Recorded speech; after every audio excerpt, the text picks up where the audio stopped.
તો આજે 32 જિલ્લાના 186 તાલુકાની અંદર વરસાદ પડ્યો છે અને ભાવનગરના મહુવામાં સૌથી વધારે 7 ઇંચ જેટલો વરસાદ પડી ગયો છે।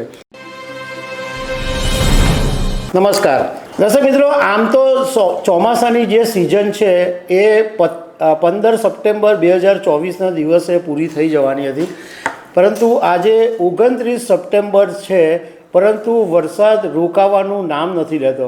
અને આપણે જોયું કે છેલ્લા કેટલાક દિવસોની અંદર તો વરસાદે અનેક જિલ્લાઓને ધમરોળી નાખ્યા છે।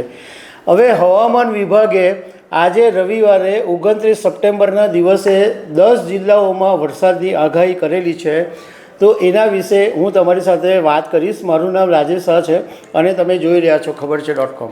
દર્શક મિત્રો, ગુજરાતના હવામાન વિભાગે આજે 10 જિલ્લામાં વરસાદની જે આગાહી કરી છે એની વાત કરતાં પહેલાં આજે ક્યાં ક્યાં વરસાદ પડ્યો છે એની થોડીક વાત કરી લઈએ।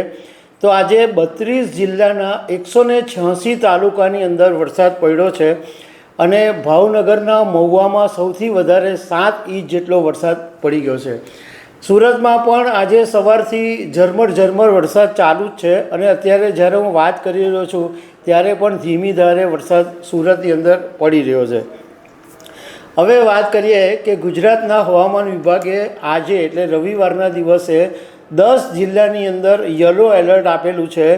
એમાં એક છે ખેડા, બીજું આણંદ, પંચમહાલ, દાહોદ, વડોદરા, છોટાઉદેપુર, ભરૂચ, નર્મદા, ભાવનગર અને અમરેલી। 23 જિલ્લા છે એની અંદર છૂટો છવાયો વરસાદ પડશે એવું હવામાન વિભાગે કીધું છે। એટલે સુરત, તાપી, વલસાડ, ડાંગ, નવસારી, દમણ, દાદરા નગર હવેલી આ સિવાયના બાકીના જેટલા બી જિલ્લાઓ છે એ બધાની અંદર છૂટો છવાયો થોડો વરસાદ પડશે એવું હવામાન વિભાગે કીધું છે।